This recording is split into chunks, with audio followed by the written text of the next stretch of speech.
पहचाने, कैसे हम इस बात को गिने कि हम प्रभु में बढ़ रहे हैं? कैसे पहचाने? हम कैसे पहचाने कि हम परिपक्व हो रहे हैं? हम बहुत सारी चीजों को गिन लेते हैं, हम बहुत सारी चीजों को हम पहचान लेते हैं, लेकिन इस बात को कैसे पहचाने जब प्रभु ने हमको चुन लिया है? अगर प्रभु ने हमको चुन लिया है तो इस बात को कैसे पहचाने कि हम परिपक्व हो रहे हैं या नहीं हो रहे? अपने जीवन से। अपने जीवन से। अभी हम कुछ हम उसको देखेंगे कि भी जो वचन आज हम देखने जा रहे हैं उनके अंदर हम देखेंगे, उस वचन के हम द्वारा जानने की कोशिश करेंगे कि क्या हम इन क्षेत्रों में परिपक्व हो रहे हैं या नहीं हो रहे। ठीक है, तो हम कुछ बातों को देखेंगे।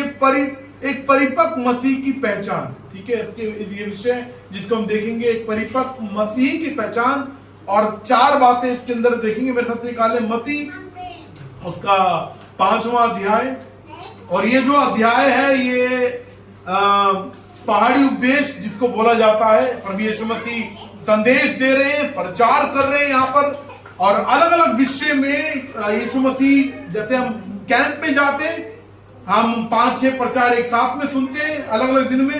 यीशु मसीह कुछ ऐसे ही लगा लो, यहाँ पर एक के बाद एक प्रचार कर रहे हैं, अलग अलग विषय पर यीशु मसीह प्रचार कर रहे हैं। और यहाँ पर मेरे साथ निकाले 5वां अध्याय उसका 27 पद से पढ़ेंगे, और पहली जो बात देखिए कैसे पहचान कि हम परिपक्व मसीह हैं। पहली बात कि भी हम अपने हृदय की अपने माइंड एंड हार्ट को गार्ड करेंगे, उसकी सुरक्षा करेंगे। अपने दिल की और अपने दिमाग की हम क्या करेंगे? गार्ड करेंगे, प्रोटेक्ट करेंगे, उसकी सुरक्षा करेंगे। ठीक है, और किसी चीज से सुरक्षा करेंगे? 27 से पढ़ दीजिए कोई। तुम सुन चुके हो कि कहा गया था। क्या बोल रहे यीशु मसीह? पहले भी जो मैंने पिछली बार जो प्रचार सुना था हमने, वो किस बारे में था? क्रोध के बारे में। क्रोध के बारे में कि भाई क्रोध अगर कोई करता है तो वो हत्या के बराबर है। ठीक है, तो यहां पर भी यीशु मसीह कुछ इसी प्रकार से बोलते हैं कि भी इसी प्रकार से शुरू करते हैं कि तुम क्या कर चुके हो? तुम सुन चुके हो। क्या सुन चुके हो? व्यभिचार मत करना। 3 चीजें जिसमें इंसान गिर जाता है। ठीक है, बहुत सारी चीजें हम बोल सकते हैं, लेकिन 3 चीजें। पहला जो इंसान गिर सकता है वो है भाई पद के लेकर गिर सकता है, पोजीशन के लिए गिर सकता है। दूसरा जो इंसान जो गिर सकता है वो है इस क्षेत्र में, जिस क्षेत्र को लेकर यीशु मसीह बोल रहे हैं, व्यभिचार में गिर सकता है। तीसरा जो इंसान गिर सकता है वो पैसे के लिए गिर सकता है। और यहां पर प्रभु यीशु मसीह इस बात को बोलते हैं कि तुमने सुना है, कि जो तुमने सुना है, क्या सुना है? कि भी 10 आज्ञाओं में एक आज्ञा कि तुम क्या मत करना? व्यभिचार मत करना। और व्यभिचार क्या मतलब? व्यभिचार तुम करके मत करना, बाहरी तरीके से मत करना। यीशु मसीह बोले कि तुमने सुना है कि बाहरी तरीके से, बाहर से तुम व्यभिचार मत करना। लेकिन यीशु मसीह यहाँ क्या बोल रहे हैं? 28 में क्या लिखा है? परंतु मैं तुमसे ये कहता हूँ कि जो कोई किसी स्त्री पर कुदृष्टि डाले, वह अपने मन में उससे व्यभिचार कर चुका। देखो ये चीज समझने की जरूरत है। पुराने नियम के अंदर शिक्षाएं देने वाला कौन है? पुराने नियम के अंदर 613 आज्ञा देने वाला कौन है? यीशु मसीह ने आज्ञा दी। वो 613 को निचोड़ 10 आज्ञा को देने वाला कौन है? यीशु मसीह है। अब यहाँ पर यीशु मसीह के पास वो अधिकार है कि वो शिक्षा के अंदर वो बदलाव लेकर आ सके। और यीशु मसीह बोल रहे हैं कि आप देखो यीशु मसीह ने क्या बोला है? भाई पहले तुमको ये आज्ञा दी थी कि बाहर से अगर कोई व्यभिचार करता है तो भाई उसको मार दिया जाए, पथराव कर दिया जाए, उस पर मुकदमा लड़ाया जाए। इस प्रकार से उसको भाई जिस प्रकार से ठहराया जाए उस प्रकार से उसके जीवन में किया जाए। लेकिन मैं तुम्हें वो नई आज्ञा देने पर हूं। और ये नई आज्ञा क्या है? कि जो कोई किसी स्त्री पर, बात स्त्री की नहीं, ये बात पुरुष की भी है। ठीक है, जितना पाप एक पुरुष के अंदर है उतना ही पाप स्त्री के अंदर है। तो ये छोटे बड़ी वाली बात नहीं है ना। आप सोचो रहे तो भाई पुरुषों के लिए लिख रखा है, नहीं, ये बात स्त्री के लिए भी है। तो यहाँ पे क्या लिखा है कि जो कोई किसी स्त्री पर कुदृष्टि डाले, मतलब यहाँ पर यह है कि पहले तुमने सुना है कि बाहर से अगर कोई पाप कर रहा है, बाहर से कोई अगर व्यभिचार कर रहा है तो भाई वो ठीक नहीं है। लेकिन मैं तुम्हें अब नई आज्ञा देने पर हूं कि यदि कोई अंदर से पाप कर रहा है, अंदर से कोई बुरी ख्याल बना रहा है, किसी स्त्री के लिए, किसी पुरुष के लिए अंदर ही अंदर जो चल रहा है, उसने क्या कर दिया, मन में उससे क्या कर दिया है, व्यभिचार कर दिया है। क्या कर दिया?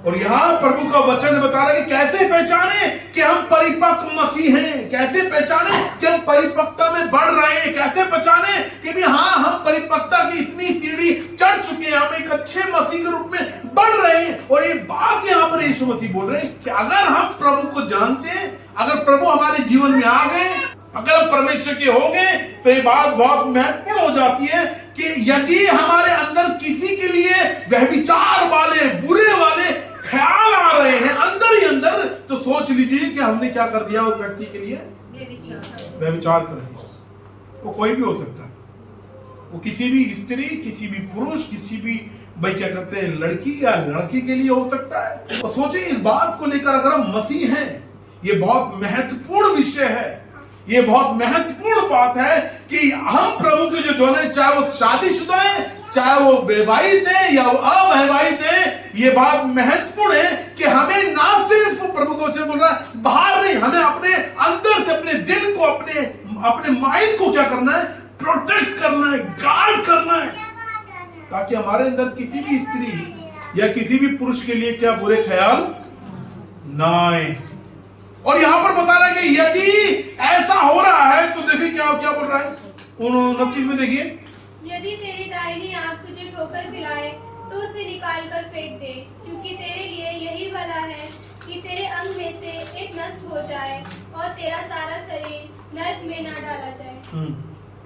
यदि तेरा दाहिना हाथ तुझे ठोकर खिलाए तो उसको काट कर फेंक दे, क्योंकि तेरे लिए यही भला है कि तेरे अंगों में से एक नष्ट हो जाए और तेरा सारा शरीर नरक में न डाला जाए। देखिए यहाँ पर यीशु मसीह हाथ पैरों को काटने की बात नहीं कर रहे, ये एक सिंबॉलिक लैंग्वेज है, ये वो भाषा है जो भाई जैसे यीशु मसीह दृष्टांत में बात करते हैं, जैसे हम मुहावरे सुनते हैं, है ना, भी हाथी के दांत दिखाने के कुछ, खाने के कुछ होते हैं, है ना, तो इस प्रकार से यीशु मसीह यहाँ पर बोल रहे हैं, काटने की बात नहीं कर रहे हैं। यीशु मसीह यहाँ पर अपने आप को रोकने की बात कर रहे हैं, उस बात को सोचने के लिए मना करने की बात कर रहे हो, चाहे शरीर का कोई सा भी अंग है।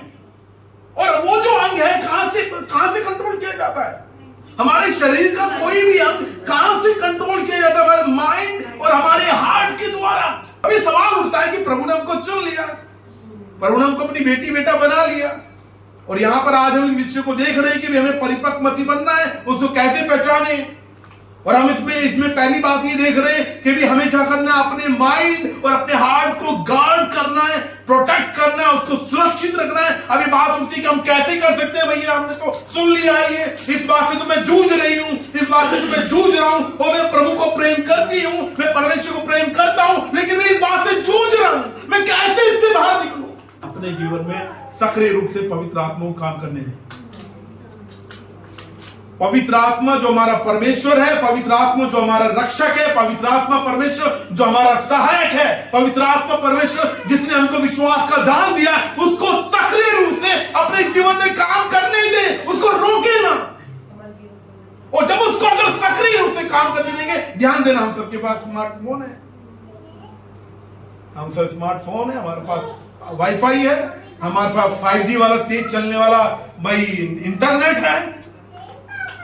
जब हम पवित्र आत्मा को अपने जीवन में सक्रिय रूप से कार्य करने देंगे, ध्यान दीजिएगा, हम ऐसे चलचित्र, ऐसे रील्स, ऐसी वीडियोस, ऐसी फोटोज हम देखना बंद कर देंगे, क्योंकि पवित्र आत्मा हमको झिझोड़ेगा, पवित्र आत्मा हमको रोकेगा, पवित्र आत्मा हमको बोलेगा नहीं, ये तुझे नहीं देखना, इस चीज में ज्यादा समय नहीं बिताना है, इस चीज के बारे में ज्यादा नहीं सोचना है, इस चीज के बारे में ज्यादा नहीं सोचना। कोई सोचते हैं कि भाई जो बुजुर्ग होते हैं वो इस प्रकार के पापों में नहीं पड़ते, भैया सब इससे जूझते हैं। और जो प्रभु को नहीं जानता उनको ये लगता भी नहीं कि पाप है, ये पाप है। उनको लगता है भाई जीना यहाँ, मरना यहाँ, इसके सिवा जाना कहाँ। भाई हमें अपना खुल के जीवन जीना है, छुपा हुआ जीवन जीना है इस क्षेत्र के अंदर। अब भाई कुछ लोग सोचते हैं हमें एंजॉय करना है, हमें एंजॉय करना है, क्योंकि एक बार जीवन है। लेकिन प्रभु का वचन बोलता है नहीं, अगर प्रभु में हम हो गए, प्रभु ने हमको चुन लिया, तो हमको अपने आप को गार्ड करना है, प्रोटेक्ट करना है। व्यभिचार की तरफ दौड़ना नहीं है, अपने माइंड को उसकी तरफ लगाना नहीं है। प्रार्थना करें इसके लिए। अगर हम जूझ रहे हैं, ईमानदारी से प्रार्थना करें, ओ पवित्र आत्मा परमेश्वर मेरी मदद करें, मैं आत्मिक रूप से बढ़ना चाहता हूं, मैं बढ़नी चाहती हूँ। ओ लेकिन ये जो पाप है, व्यभिचार का पाप है, तो आपके वचन में मैंने समझ गई हूं कि अंदर से अगर मैं किसी के लिए कुदृष्टि देख रहा हूं, कुदृष्टि से सोच रहा हूं, किसी स्त्री, किसी पुरुष के बारे में, किसी के बारे में, ओ मेरी मदद करें ताकि मैं इससे बच सकूं। अगर हम ईमानदारी से इस पे काम करेंगे, हम ईमानदारी से हम प्रार्थना करेंगे, उपवास रख के प्रार्थना करेंगे, डेफिनेटली एक टाइम आएगा हम इससे अपना आप को उभारते चले जाएंगे पवित्र आत्मा की मदद से। और जब कभी ऐसी स्थिति दोबारा बनेगी, पता क्या होगा, जब कभी ऐसी स्थिति दोबारा बनेगी, वैसे ख्याल आने की कोशिश करेंगे, वैसी चीज चलचित्र देखने का मन करेगा, हम उसको पवित्र आत्मा के द्वारा अपने आप को बचाएंगे। वहां से क्या करेंगे? भागेंगे। बचाएं अपने आप को, हमको बचाना है क्योंकि प्रभु गंभीर है। प्रभु बोला काट के फेंक दो, मतलब उस जगह जाने से अपने आप को रोक लो। उस सोच को, उस अंगूठे को, उस अंगूठे को जो भाई स्मार्टफोन में चलकर कहीं और चला जाता है, उसको अपने आप को रोक लो। और ये बहुत गंभीर है। और दूसरी चीज यहां पर जो बोलता है, कैसे पहचाने कि हम परिपक्वता में बढ़ रहे हैं, कैसे पहचाने, कैसे हम उस नंबर को गिने कि हम परिपक्वता में बढ़ते हैं। तो दूसरी जो बोला, गार्ड योर मैरिड लाइफ, अपने वैवाहिक जीवन को सुरक्षित करें, अपने वैवाहिक जीवन को प्रोटेक्ट करें, अपने वैवाहिक जीवन को भाई संभाल के रखें। और यहां पर देखिए क्या लिखा है, यहां पर 31 से लेकर 31 और 32 में यह भी कहा गया था, जो कोई अपनी पत्नी को तलाक देना चाहे तो उसे त्याग पत्र दे। परंतु मैं तुमसे यह कहता हूँ कि जो कोई अपनी पत्नी को व्यभिचार के सिवा किसी और कारण से तलाक दे तो वह उससे व्यभिचार करवाता है, और जो कोई उस त्यागी हुई से विवाह करे वह व्यभिचार करता है। ठीक है, तो यहाँ पर बता रहे हैं एक वैवाहिक जीवन के अंदर ये पति पत्नी दोनों के लिए। और यीशु मसीह और जो हमारे जो परमेश्वर है, वो ये चाहते नहीं कि जब शादी किसी की हो जाए वो टूटे। प्रभु चाहते नहीं, प्रभु ने तोड़ने के लिए नहीं बनाया। जब प्रभु जोड़ता है तो दो पापियों की शादी होती है। जब दो पापियों की शादी होती है तो भैया बम तो फूटेगा, लड़ाइयां तो होंगी, झगड़े तो होंगे, लेकिन कब तक हम एक मसीह होती है उसको बचा सकते हैं, उसको प्रोटेक्ट कर सकते हैं एक पॉइंट तक। लेकिन जब हमें लगता है कि नहीं, वो पॉइंट से वो बात आगे बढ़ गई है, वो व्यभिचार से निकलना नहीं चाह रही है, नहीं चाह रहा है, मैं मसीह होते हुए उस पर पूरा मैं इसको समय दे रहा हूं, दे रही हूं, तो क्या ऐसी स्थिति में क्या बोल रहा है कि भी तो उसको जाने दे, उस स्थिति में जाने दे। लेकिन बात यहां पर है, हम तो भारतीय मसीह लोग हैं, ध्यान दीजिएगा, हम जो भारतीय मसीह लोग हैं, हमारे इसमें तलाक जैसी बात नहीं है। हम तलाक को पसंद नहीं करते हैं, हमारे कल्चर में तलाक नहीं है। लेकिन अभी जो नई जनरेशन आ रही है उनके लिए क्या कहते हैं, ये आम बात है, छोटी छोटी बातों में। यहाँ पे जो बता रहा है वचन, ये बताना चाह रहा है कि वो क्या कर रहे हैं, क्यों छोड़ रहे हैं अपनी पत्नी को, क्यों छोड़ रहे हैं अपने पति को। उनको कोई और पसंद आ गया, उनको कोई और पसंद आ गई है, इसलिए उन्होंने क्या कर दिया, अपनी पत्नी को त्याग दिया, इसलिए उन्होंने अपने पति को त्याग दिया, इसलिए। लेकिन हमारे कल्चर के अंदर भाई ज्यादातर क्या होता है, तलाक नहीं होता है, लेकिन साथ रहते हुए भी वो तलाक वाली स्थिति रहती है। क्यों रहती है? क्योंकि पति जो है अच्छे से रह नहीं रहा है, या पत्नी अच्छे से रह नहीं है, वो एक दूसरे के साथ अच्छे से व्यवहार कर नहीं रहे, वो एक दूसरे को प्रेम कर नहीं रहे, वो एक दूसरे को आदर कर नहीं रहे, वो एक अच्छे बच्चों के लिए उदाहरण नहीं है, समाज में एक अच्छे उदाहरण नहीं है। इसलिए क्या हो रहा है, इसलिए शादी हो गई है, साथ में रह रहे, लेकिन अंदर ही अंदर क्या हो गया है, तलाक हो गया। अंदर ही अंदर अच्छे से रह नहीं रहे, एक दूसरे को माफ करना उनको आता नहीं है, एक दूसरे से माफी मांगनी उनको आती नहीं है, अपनी गलती को मानना उनको आता नहीं है। और यहाँ पे परमेश्वर का वचन हमको ये सिखा रहा है, हम मसीह लोगों को, हम चुने हुए लोगों को सिखा रहा है, बहुत महत्वपूर्ण है कि एक मसीह व्यक्ति को अपनी शादी को प्रोटेक्ट करना है, गार्ड करना, एक दूसरे का आदर करना है। जैसे मैंने पिछली बार देखा था, क्या बताया था पिछली बार, कि एक जो पत्नी है वो किसकी प्रॉपर्टी है, परमेश्वर की, और एक जो पति है वो किसकी प्रॉपर्टी है, परमेश्वर की। मतलब यह है, ध्यान दीजिएगा, मतलब यह है कि पत्नी का कोई अधिकार नहीं कि पति पर हाथ उठाए, और पति का कोई अधिकार नहीं है कि अपनी पत्नी पर हाथ उठाए। और ये कोई अधिकार नहीं है, जब प्रभु ने हमको चुन लिया है, हम प्रभु के हो गए, तो एक पत्नी या पति के साथ एक वस्तु की तरह व्यवहार नहीं करना है। तो वस्तु की तरह व्यवहार नहीं करना है। अपनी वैवाहिक जीवन में हमारा यदि कोई केंद्र होना चाहिए, बच्चे नहीं होने चाहिए। ध्यान दीजिएगा, कई शादियों में जो केंद्र होता है बच्चे होते हैं। पहले बच्चे पहले आए या भाई पति पत्नी जुड़े हैं? पति पत्नी जुड़े, उनके बाद बच्चे आए, और ये बच्चों को पता चल जाना चाहिए। ध्यान दीजिएगा, ये बच्चों को पता चल जाना चाहिए कि भाई मम्मी पापा के बीच में हम लड़ाई नहीं करा सकते, मम्मी पापा को हम अलग नहीं कर सकते। मम्मी पापा को हम भाई, मम्मी अगर भाई हमको गुस्सा कर रही है, पापा के पास जाएंगे तो पापा मम्मी को डांटेंगे। ये नहीं हो सकता हमारे मम्मी पापा के बीच में। इनके लिए तो ये एक दूसरे, ये ज्यादा महत्वपूर्ण है, एक दूसरे को ज्यादा प्रेम करते हैं। नहीं, क्या एक हम जो मसीह लोग हैं, मसीह वैवाहिक जन हैं, क्या हम अपनी शादी को प्रोटेक्ट करते हैं?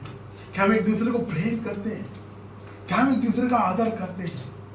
आदर वो दिखाने वाला है, प्रेम वो दिखाने वाला। सबके सामने ऐसे कर करके ऐसे पड़े, बड़ी लंबी चौड़ी सी स्माइल है, सबके सामने ए जी ओ जी लो जी सुनो जी चल रहा है।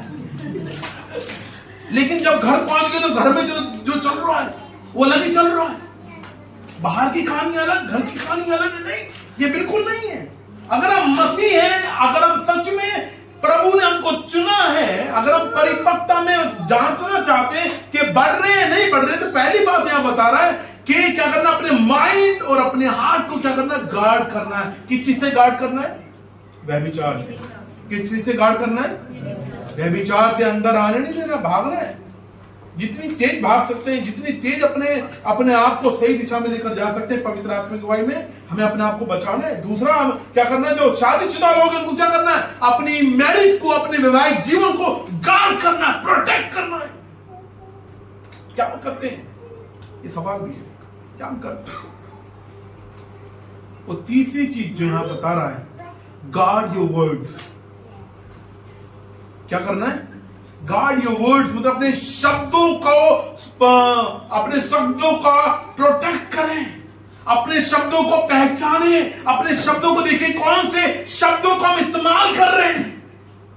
और देखो यहाँ पे 33 लिखे, 37 में क्या लिखा है? फिर तुम सुन चुके हो कि पूर्व काल के लोगों से कहा गया था, झूठी शपथ ना खाना, परंतु प्रभु के लोग अपनी शपथ को पूरी करना। तो यहाँ देखो, पूर्व काल में क्या था? पुराने नियम के अंदर शपथ खाते थे। शपथ खाने का मतलब है कि भी तुमने अगर किसी चीज की शपथ खा ली तो क्या करना, उसको पूरा करना है, उसको पूरा करना है। लेकिन देखो यहाँ पे यीशु मसीह क्या बोलते हैं?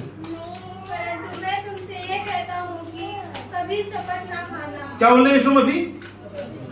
कभी शपथ मत खाना। हाँ, क्या लिखा है? ना तो स्वर्ग की, क्योंकि वह परमेश्वर की सिंहासन है, ना धरती की, क्योंकि वह उसके पांवों की चौकी है, ना यरूशलेम की, क्योंकि वह महाराजा का नगर है।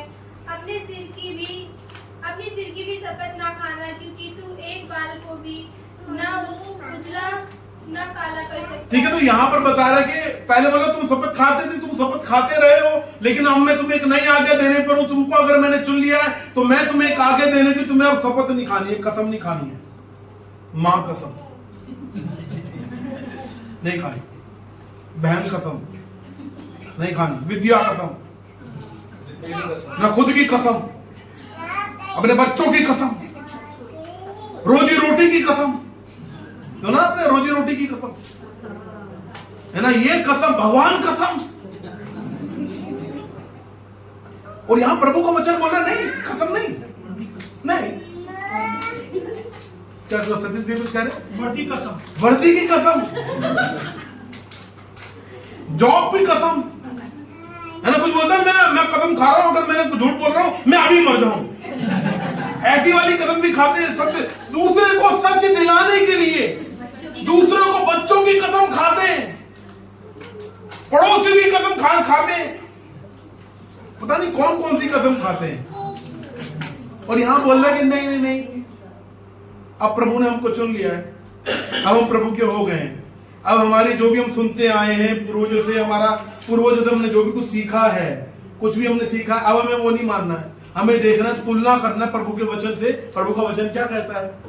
अब प्रभु का वचन क्या कहता है? ये वचन जो परमेश्वर के द्वारा लिखा गया है, ये जो वचन जो पवित्र है, और ये हमको बताता है कि हमें कसम नहीं खानी है, किसी की भी कसम नहीं खानी है। ना परमेश्वर की बोल रहा है, ना हम परमेश्वर की कसम खा सकते हैं, ना हम पृथ्वी की किसी भी चीज की कसम नहीं खा सकते, ना हम खुद की कसम खा सकते।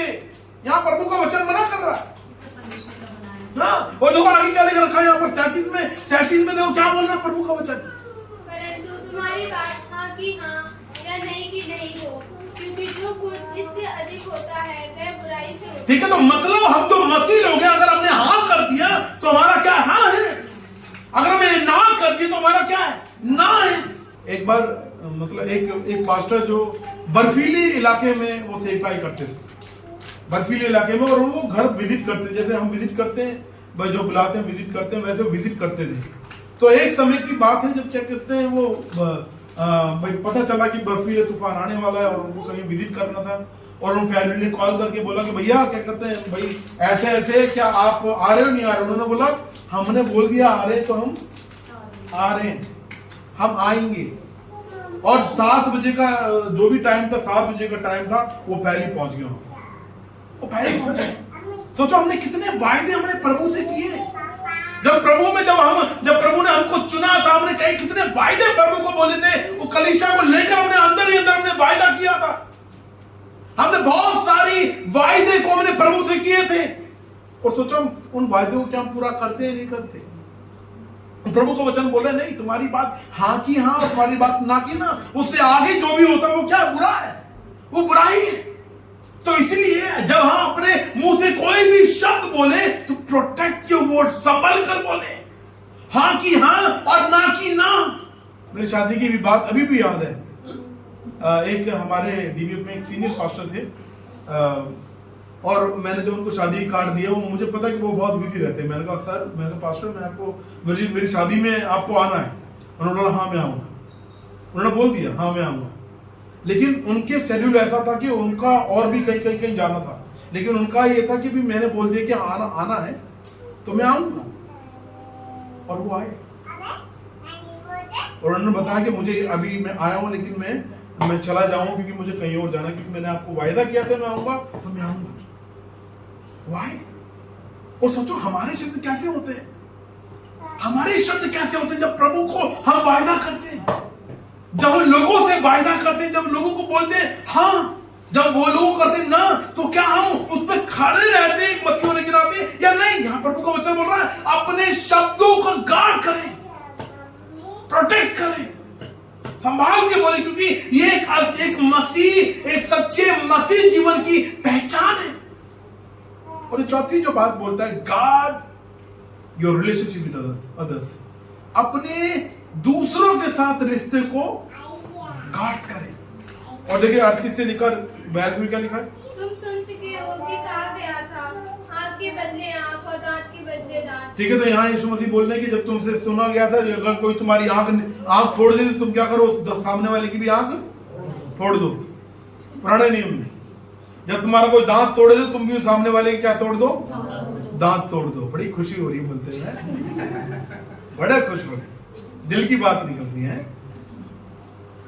अभी जब मेरे बड़े भाई जो पास्टर अजय थे वो एक जगह प्रचार कर रहे थे, तो उन्होंने एक सवाल पूछा कि अगर कोई तुम्हें कोई पत्थर मारे तो तुम क्या करोगे?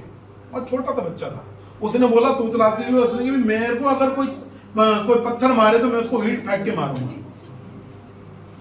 और यहाँ प्रभु का वचन बोल रहा है कि भाई देखो तुम सुन चुके हो, ये तुम सुनते हुए आए हो, है ना? कोई भी तुम सीरियल उठा के देख लो, अगर आप सीरियलवादी हो, अगर आप सीरियल देखने वाले हो, गौरी जी रुक जाओ, गौरी जी रुक जाओ, थोड़ा हमको प्रचार करने दो। हाँ, अगर आप सीरियलवादी हो, सीरियल देखने वाले अगर जन हो, या कोई मूवी देखने वाले इंसान हो, या कुछ भी देखते हो, आप देखना ज्यादातर कहानियों का जो शुरुआत और एंड बदले से शुरू होती है और बदले में खत्म होती है। एक बच्चा छोटा सा बदले की भावना में बढ़ता रहता है और अपने आप को ताकतवर बनाता है, और बड़ा होते ही वो उसको बदला लेता है, बदला। और यहां बोल रहा है कि तुम सुन चुके हो कोई तुम्हारी आंख फोड़ दो, तुम आंख फोड़ दो, दांत तोड़ दो, दांत तोड़ दो, लेकिन मैं तुम्हें कुछ बोलता हूँ। पढ़िए।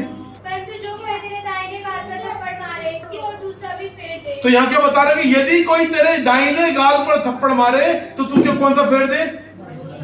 आपने मुन्ना भाई एमबीबीएस देखी है ना? उसके 2 गाल पे तो पड़ जाते हैं, तीसरे में वो दर्द देता है। दर्द देता है नहीं दर्द देता है? अच्छा, ये जो कथन है आपने किसी और के मुंह से सुना है? गांधी जी है ना? प्रभु यीशु मसीह के वचनों पे चलकर प्रसिद्ध हो गए। अच्छा, जब यीशु मसीह यहाँ बोलना चाह रहे हैं कि कोई तुम्हारे एक गाल पे मारे तो दूसरा भी फेर दो, यहाँ एक ये पॉलिटिकल ये भाषा है। मतलब जो यहूदी जो लोग होते थे उनके मारने का तरीका ऐसे नहीं होता था, वो ऐसे नहीं मारते थे। उनके मारने का तरीका ऐसे होता था, ऐसे ऐसे उल्टे हाथ का ऐसे करके। कुछ लोग हैं भी मारते हैं अपने बच्चों को उल्टे हाथ का ऐसे करके, तो ऐसे करके ऐसे ऐसे मारते थे। और ऐसे तो जब कोई तुम्हारे गाल पर ऐसे मार रहा तो कहाँ लगेगा? अगर कोई ऐसे मार रहा है तो कौन से वाले? राइट वाले हैंड पे लगेगा, राइट वाले गाल पे लगेगा, है ना? तो जब बोल रहा है कि जो कोई तुम्हारे राइट हैंड वाले गाल पे थप्पड़ मारे तो क्या करे? तो लेफ्ट हैंड वाला गाल भी, तो वो जो मारेगा वो हमेशा भाई क्या कहते हैं, उनको मारने का तरीका होता है। अगर वो ऐसे मारेंगे तो सामने वाले को क्या कर रहे हैं? सामने वाला उनके इक्वल है और दूसरा थप्पड़ मारेंगे नहीं, दूसरा थप्पड़ नहीं मारेंगे। और यहां पर बोल रहा है यीशु मसीह जो बोलना चाह रहे हैं कि सामने वाला शांत हो जाएगा उस चीज के। यहां आगे देखो क्या लिख रखा है, यदि कोई तुझ पर नालिश मतलब तुझे अगर कोर्ट में ले जाए, कपड़े के चक्कर में कोर्ट में ले जाए, क्या बता रखा है देखो, नालिश करके तेरा कुर्ता लेना चाहे तो उसे दोहरा भी ले लेने दे। तो बोल रहा है कि भी अगर तुझे कोई कोर्ट में लेकर जा रहा है तो उसको पूरा कपड़ा ले जाने दे, पूरा कपड़ा ले जाने दे। आगे, जो कोई तुझ पर कोस भर बेगार में ले जाए तो उसके साथ 2 कोस चला जा। जो कोई तुझसे मांगे उसे दे और जो कोई तुझसे उधार लेना चाहे उससे मुंह ना मोड़। देखो, तो मुख्य जो बात है कि हमारे अंदर प्रतिशोध की भावना नहीं होनी चाहिए, बदला लेने की भावना नहीं होनी चाहिए ना। एक इंसान होने के नाते हमारे अंदर बदला लेने की भावनाएं होती हैं, लेकिन एक हमारे अंदर चलता भी रहता है, हम बोलते भी उस चीज को लेकर। लेकिन प्रभु का वचन हमको सिखाता है नहीं, अपने आपसी आसपास के रिश्ते को क्या करना है? गार्ड करना है, सुरक्षित करना है। और उसको लेकर आगे देखो, और आगे अलग लेवल में यीशु मसीह चले गए। 43 में तुम सुन चुके हो कि कहा गया था, अपने पड़ोसी से प्रेम रखना और अपने बैरी से बैर। परंतु मैं तुझसे यह कहता हूँ कि अपने बैरियों से प्रेम रखो और अपने सताने वालों के लिए प्रार्थना करो, जिससे तुम अपने स्वर्गीय पिता की संतान ठहरोगे, क्योंकि वह भले और बुरे दोनों पर अपना सूर्य उदय करता है। ठीक है, तो यहाँ बता रहे हैं यीशु मसीह क्या बोल रहे हैं कि अपने तुम सुन चुके हो कि भी अपने पड़ोसी से प्रेम रखना और अपने दुश्मनों से बैर। ठीक है, परंतु मैं तुम्हें कहता हूं कि क्या करो? अपने बैरियों से प्रेम रखो। क्या करो? अपने बैरियों से क्या रखो? प्रेम रखो। और अपने सताने वालों के लिए क्या करो? उनके सुधारने के लिए प्रार्थना करें, उनके लिए प्रार्थना, उन पर प्रभु के अनुग्रह के लिए प्रार्थना। और ये बहुत कठिन है, एक आम इंसान इसको नहीं कर सकता, लेकिन पवित्र आत्मा की सहायता से अगर प्रभु ने हमको चुना है, डेफिनेटली हम जो भी हमको सताते हैं, हमारे जो बैरी हैं, हमसे जो बैर रखते हैं, उनको डेफिनेटली पक्का हम उनको प्रेम करेंगे। और अगर हमको सताने वाले हैं तो हम उनके लिए क्या करेंगे? प्रार्थना करेंगे। और यहां यही बोल रहा है कि भी हमारे आसपास के जिन रिश्तों को हम सुधार सकते हैं, बचा सकते हैं, उनको क्या करें? बचाएं। अगर हम इस योग्य हैं किसी की हेल्प करने के लिए, हेल्प करें हम, मदद करें हम। और यदि लड़ाई का कोई ऐसा माहौल बन गया, लड़ाई का कोई ऐसा माहौल बन गया कहीं पर, तो बोल रहा है कि भी यहाँ पर 39 में, परंतु मैं तुमसे कहता हूं कि बुरे का सामना मत करो, कोशिश करो कि हम उनकी तरह व्यवहार ना करें। गाली के बदले गाली नहीं, लड़ाई के बदले लड़ाई नहीं, हमें ऐसा व्यवहार दिखाएं जो एक सच्चे मसीह होने का सामने वाला झिंझोड़ जाए कि भाई अरे ये तो एकदम अलग है, ये कैसा इसने भाई व्यवहार किया मेरे साथ में। और क्यों हमें एक परिपक्व मसीह की तरह हमें व्यवहार करना है? क्यों हमें परिपक्व बनना है, क्यों हमें परिपक्वता में बढ़ना है? क्योंकि यीशु मसीह ने हमको चुन लिया, यीशु मसीह ने हमको अपना बना लिया, यीशु मसीह ने हमारे लिए अपने आप को बलिदान करके मुर्दों में से तीसरे दिन जी उठे, कोई हमारे लिए बलिदान हो गया है। इसलिए हमें ये हमारी जिम्मेदारी बनती है पवित्र आत्मा की सहायता से कि हमें परिपक्वता में क्या करना है, बढ़ना है, हमें मसीहत में बढ़ना है, हमें समझदारी में बढ़ना है।